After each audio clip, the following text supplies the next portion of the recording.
Okay, so we're going to continue with the questions we were doing before for Stage 2 Physics, Unit 2. All right, so up to question 12.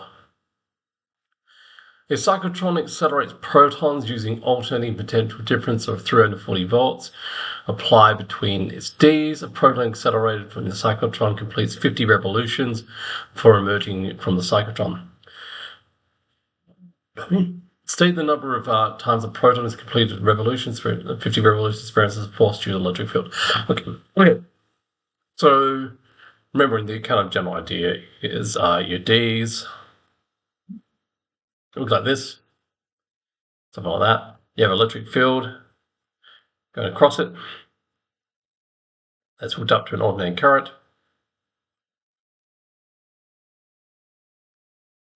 Right. And when you're doing a full cycle, you're going to cross the Ds, you're coming across and back again. All right. Because of that, you pass between the Ds twice every revolution. Every time you go around a circle, you pass by them twice, and the alternating current flips such that it already accelerates. So if you do 50 full circles, you do 100 passes between the Ds. Okay. And knowing that makes the next part quite easy, because it's just delta V times Q times 100, because there's 100 of them.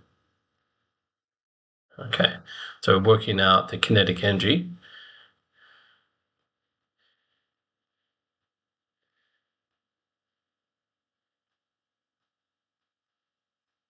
Okay, that's equal to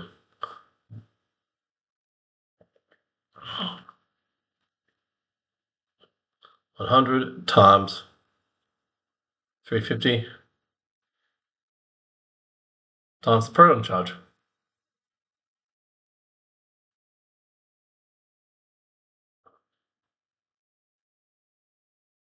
Okay, do I have my calculator working? No, I don't. Load back up. All right.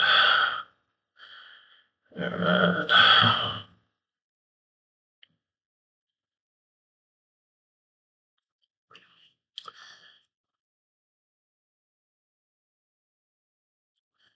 Are we ready, Mr. Calculator? There we are. Okay.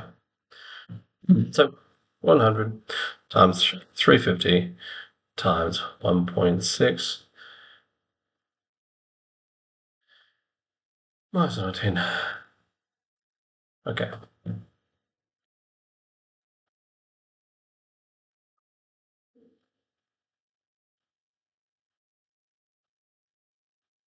And that's in joules. All right. 5.6 times 10 to the 15 joules. All right. Easy. Let's move on. Okay. All right. So now we're moving on to electromagnetism. I've done some of the prep work for this. All right. Magnetic flux, remembering that flux is equal to magnetic field strength times by the cross-sectional area. So sometimes write that as an A. We put a little right angle symbol here. Okay. So two ways of increasing magnetic flux. And then it looks like, okay, there's two things here. You got the magnetic field and you got the cross-sectional area. So there's actually three ways. I won't go into this too much detail, but the cross-sectional area, two ways. You can make the whole thing bigger, like a physically bigger object, like a bigger gap, bigger loop.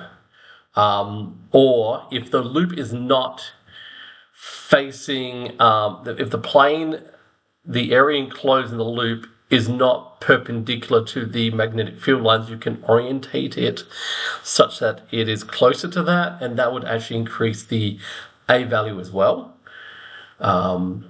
So that's another way. And then, of course, you could just increase the magnetic field strength. That's the other way. All right, that's question one done. Okay, single wire loop with a radius of 30 centimeters is placed in the point area of magnetic fields when magnetic field strength is that. Determine the magnetic flux if the loop is plane perpendicular. All right. All right, so, and yeah, this is actually kind of what I'm talking about before with the orientation. All right, Okay, loop is plane perpendicular. All right, so we've got an area. If it's perpendicular, then that's the full circle area, which would be pi r squared.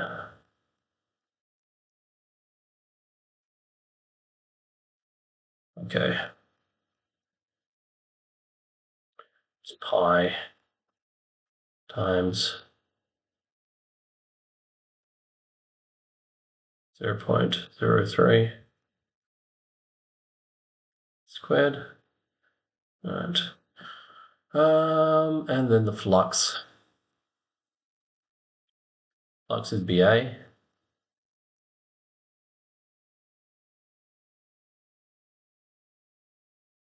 So I'm just going to, instead of working out the area, because that's going to be ugly number, because it's got pi in it, I'll just do this all in one hit. And you got 1.2 times 10 to the minus 4 times by pi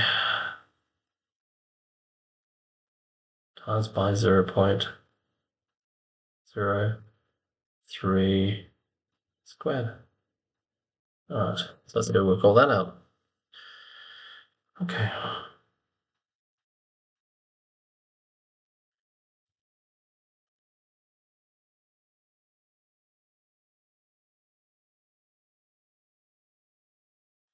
Times pi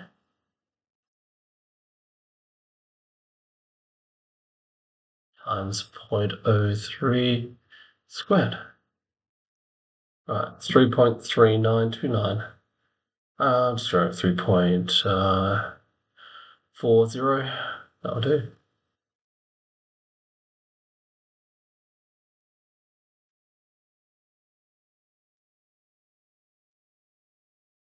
Oops. It's better a unit. Haven't done the order of magnitude yet.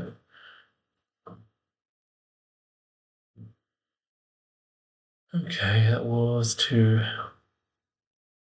to the minus 7.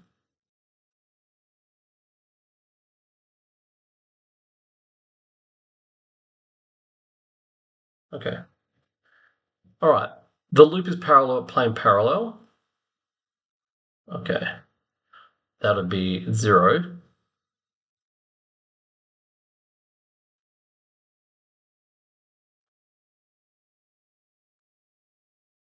As the area perpendicular is 0 because it's not perpendicular, it's parallel.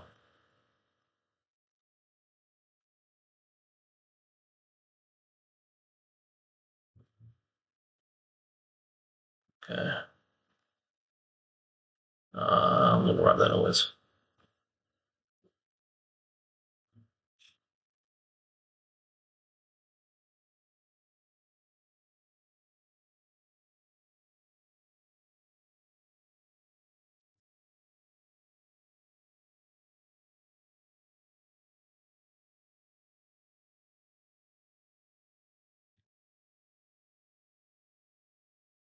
There we go. Wow.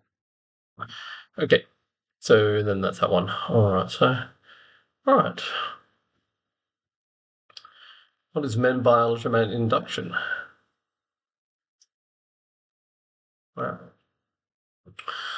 right. Some of the lines on, you can double check the doing this from memory. Should have prepared this one earlier. Okay, so changing magnetic flux.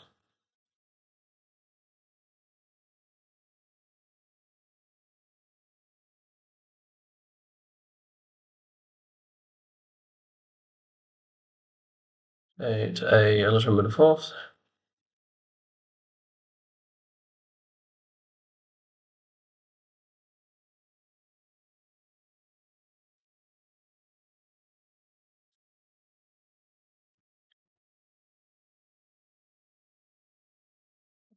All right. See the laws determine the magnitude, direction. They'll be the first one, magnitude is Faraday's law, and direction is Lenz's law. Oops.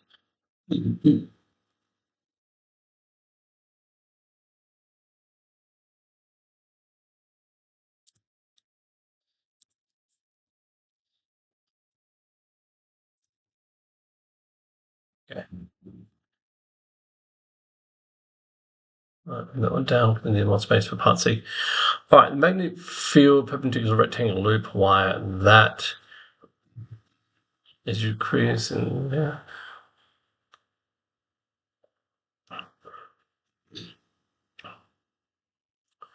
Increase uniformly from that to that. Magnetic field is held constant for 1 second, determined increase uniformly in 1 second. Okay. Determine the induced EMF in each time interval. Okay. So this is C. That was B. All right. The first time interval. So we got an increase. So the change in flux.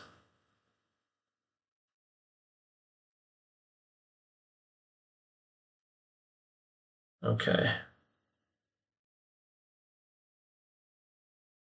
We'll call that BA minus BA. So final take initial, something to that effect. Okay. All right. So the area is 0.3 by 0.5.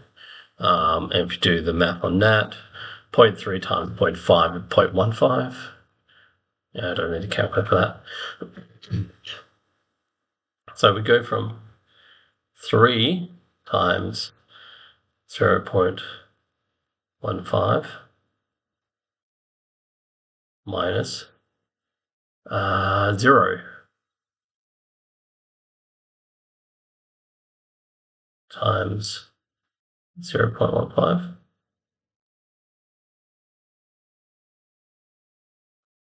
which is 0.45.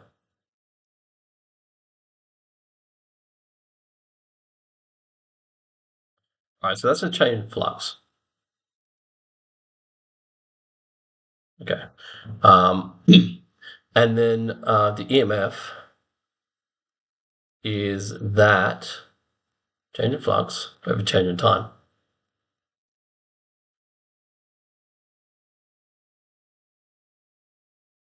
Which is 0.45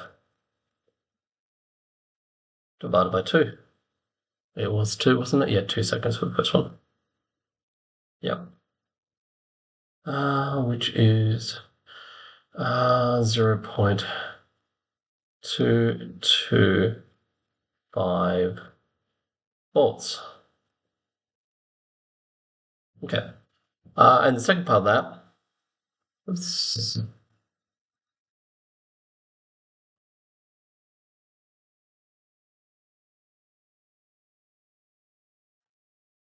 Now, the afterwards, okay.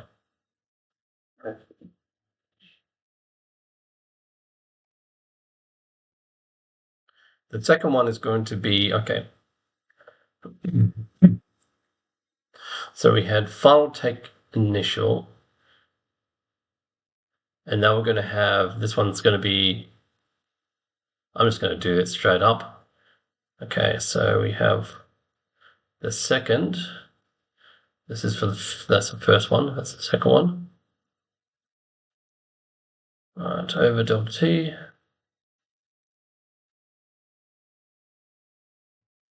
And then this one is 0. This is going back to 0 minus 0.45 over 1. So that's negative 0.45 volts. Okay, let's see. And then we have to draw it. See how we go with this. All right, move you down again. No, I don't want a new one.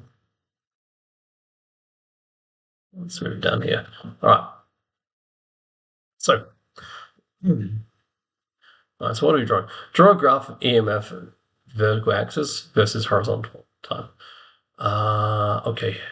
So we got 2 seconds. Right.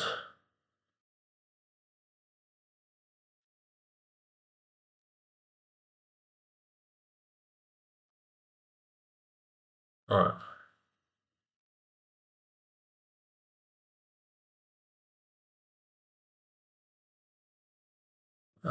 No. Sorry, I needed access like this. Ah,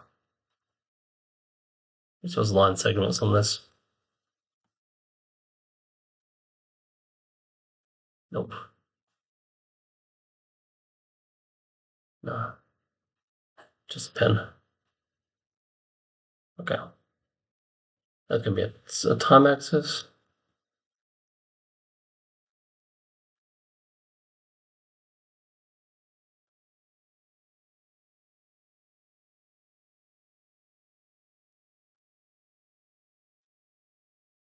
Yeah. Basically, first 2 seconds. I go 1 second, 2 second, 3 second, 4 second. All right. I'll put what it is in a different color. All right. So let's use red. All right. So you're going to start off. 2.225. Then you're going to have nothing. And then you're going to have twice as powerful in the other direction. All right.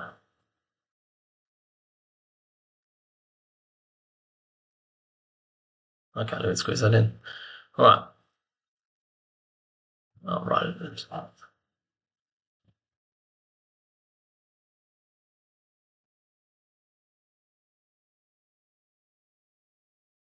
Yep. 0.225. And then over here, it would be 0.45. Okay. And yeah, that's how it happened. So the idea that okay, yeah, that's what the what's going on here. So it's a change in flux. So over this period of time, a change in flux is going to induce that much voltage. If it's moving at says at steady rate, uniformly, yep. The thing is that's not entirely realistic. Like uniformity is not entirely realistic with the way you would change something like that. So yeah, but that's what we're looking at. Okay, moving on. Yeah, I don't think this is actually an odd question. I'll just make a note of this. I don't think I've ever seen a question like this in exam. Have a look at where they pulled this from. 1989. All right, I'm not going to age myself, but I was alive, but I didn't know any of this stuff back then. All right. So yeah, I don't expect this sort of question to be an exam. I don't remember this ever come in the coursework. So yeah, I wouldn't worry if that's confusing. The graph of that, don't worry about it. I don't think it would ever come up. All right. Yeah. No, everything else is fair game. All right. Lenz's law, I've written that down. Lenz's law induces electric current flows in the direction that such that the current opposes the chains that induced it. All right. So, all right, Lenz's law to explain the force experience when a north pole of a magnet when it's pushed towards a coil. All right. So, all right, you might need to draw something in this case. So if we draw, we got something north. And that's moving towards that. And remember, the field lines are diverging as you move out. So you've got a coil through here. Okay. All right. Now, what's happening is your flux is increasing. Okay. I'll put that in words for the sake of the notes.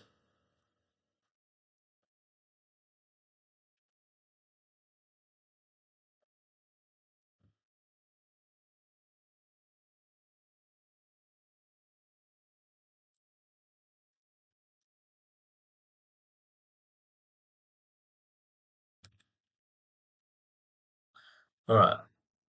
So this increases. The flux increasing as magnet nears. All right. So then you've got to think about the way you think about it is use your right hand curl rule. So the change, um, so that would mean like the change in flux is going to the right, as far as I've drawn it.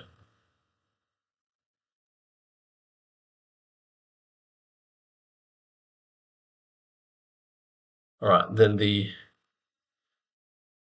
way to think about it is this. Okay, so flux is increasing to the right. You've got more field lines moving to the right. So the induced current needs to be drawn in such a way that it reverses that. All right, so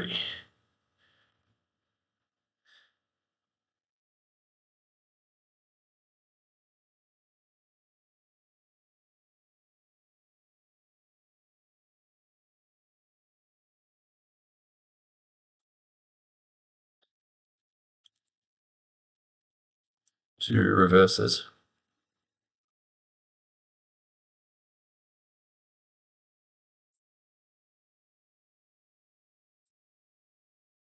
Okay, so to consider the right-hand curl rule when you do this stuff, what we mean is, okay, so think about, there's only kind of two ways. You can go like down and up, like that. So think about your right-hand curl rule. So put your thumb and think about, okay, well, that would be, the way I've just drawn it there, if this is like kind of the nearing side, okay, that will induce new field lines traveling to the left, if you think about it.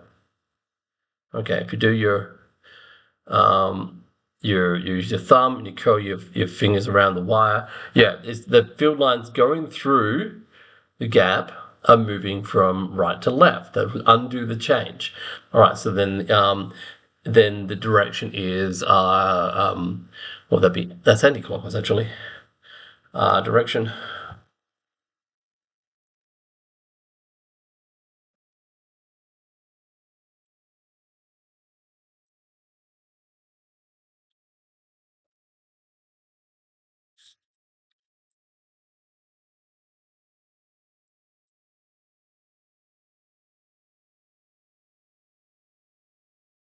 Okay, so it's the only way.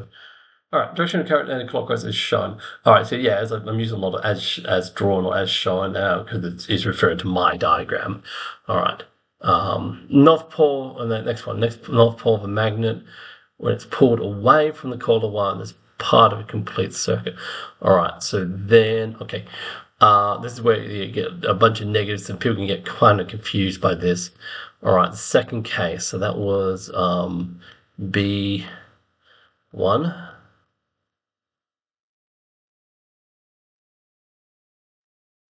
Schema B, BI, and then I've got, I have to do II. Basically, the story's reversed. I'll just write it here. Okay. In this case,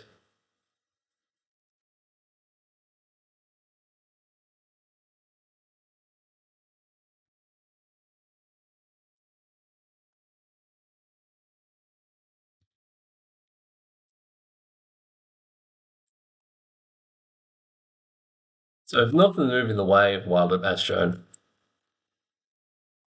B is to the right, but decreasing.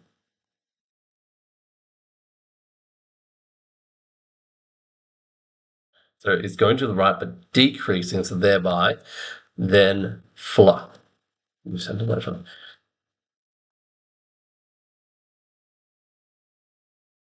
Okay, so if the change, so it's changing. So if you go from big right to little right, your change is to the left. Okay, so if I had like, say if I make some dummy numbers in here, if I say, okay, it was something like, okay, it was 2 Tesla, then it changed to 1 Tesla to the right. What have you done? You've subtracted one, so that's one to the left. That's a way to think about it. So the changes to the left, even if the flux is still to the right. Then change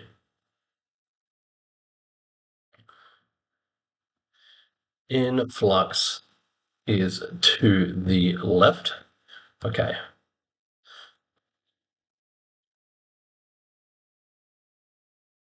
induced current. Yeah, it's a lot of this gets people confused. There's a lot of reversing you got to think, okay, that's changed, so that's decreasing. So then we flip the direction, then flip the direction again in this case, because then you got to induce current must then oppose this change and be and create be to the right. So I must be clockwise. Okay. Oh boy. Okay, got that one done. All right. So that was 4. Last one. Excellent. How are we doing for time? Okay. 26 minutes. All right. 2 parallel conducting rails. The shading conducting bar, right side rails. Tuntat. All right. So it looks like you're changing the flux by changing the position of S and R. Okay.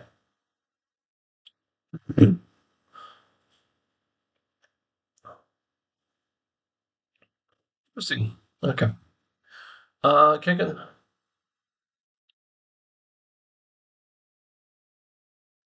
I don't continue. Okay, the magnitude induced. All right. So, all right. So this requires a fair bit of. Kind of curious where that's from. Is this sort of a question I'd recommend? I think this one's okay. You do have to put a little bit of thought into it. In terms of this, not something you can just go with theory and explain. All right. You will need the theory in here, of course, but okay. So the idea is, all right. This is moving. It's actually moving to the right. My bad. Okay. All right. And it's moving at a constant rate. So the idea, the area is actually increasing, and it's increasing by 7 times whatever that is. Each second is increasing.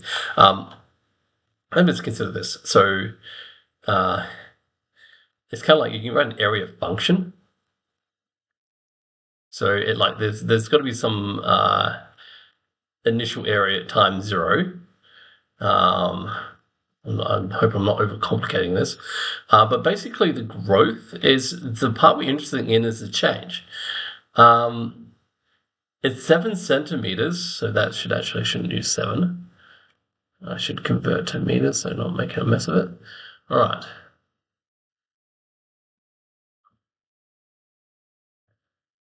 And we do have a Tesla. Okay.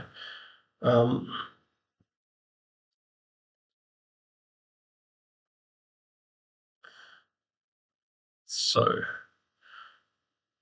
okay.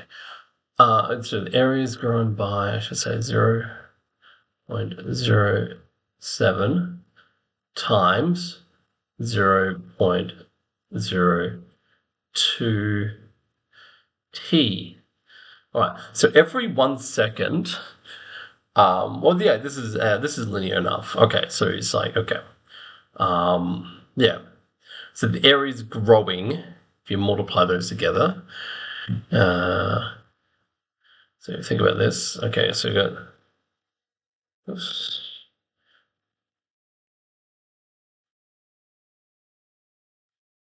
Okay. It's growing by that much. So area is increasing by that every second. All right. So it's you can kind of just do this with kind of dummy numbers and just say, okay, well, let's pretend it's this distance at this time, and then just work out what it is a second later, and it'll work out fine because the times will cancel. Because essentially, yeah. So if we go from yeah, you can do this. I'm trying desperately not to overcomplicate this because I think that's complicated enough. We just write a linear theory, and it's not even part of physics. So okay, so idea consider. So what happens is, um,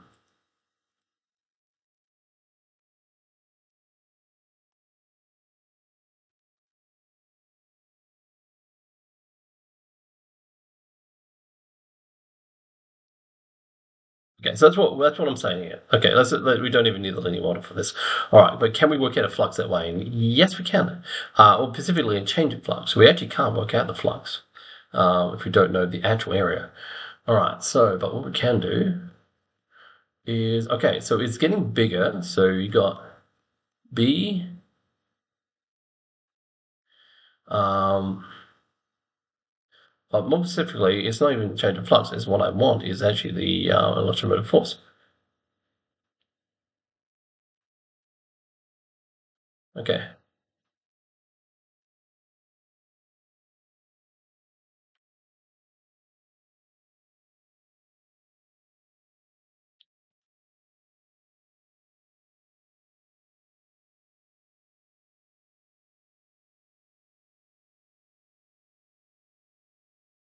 Okay. I'm going to do this over 1 second. All right. Yeah, I'll do this for 1 second. So what happens is, okay, we can kind of just grip up the B. I'm going to put it out here for now.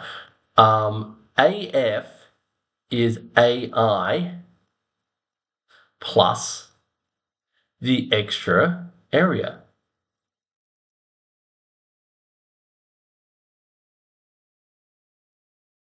All right. That'll be better.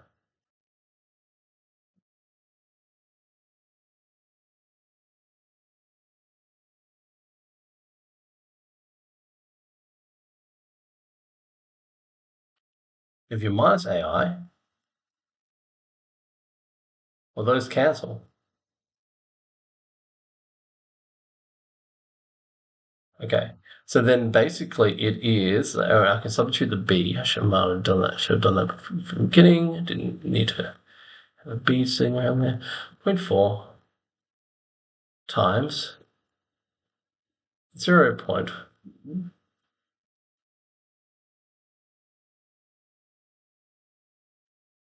Over 1. Okay. So, calculator. All right. So it's times that by 0.4. All right. So we got,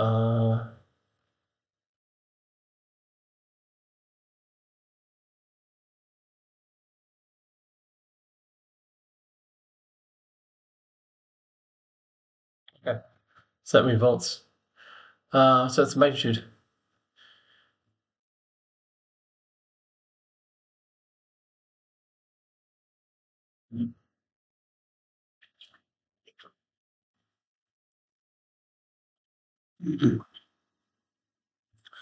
And direction. So the direction. Oh. So the flux is increasing. Okay. So if we consider this, all right. So we've got magnet field. Actually, what does it actually say? All right. Acts perpendicular into the page. That's what I thought. So basically,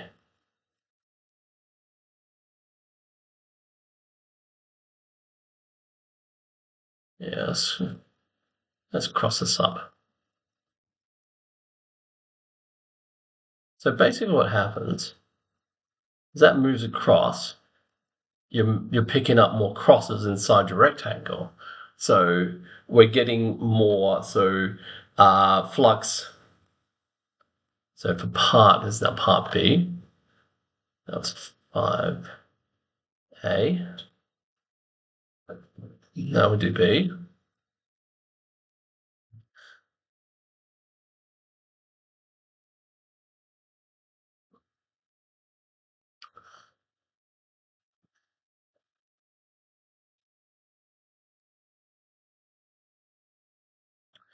So it's into the page was increasing. Because it was into the page, and you're getting more field lines into the page, so it's getting more into the page. So that's the change in flux is more into the page. So that means induced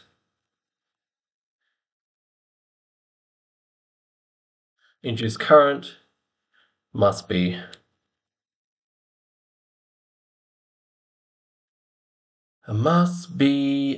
out of the page.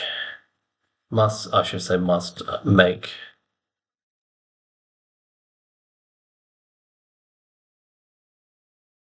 magnetic field or magnetic flux out of the page. Okay, what does that mean? It refers to that. Okay, so if you kind of wrap your hands around, we want to go. All right, so if the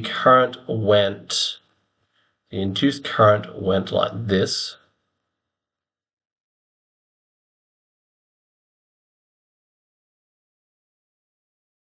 Try that out. Use your right hand curl rule. That's going to make vectors, B vectors that are coming out of the page. All right, so, oops.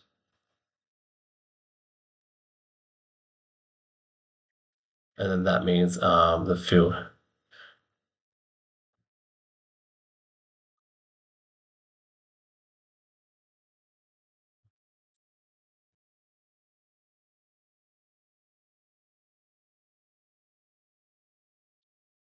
That current is anticlockwise. Okay. All right. That's all the questions. Okay. Thank you very much. Catch you later.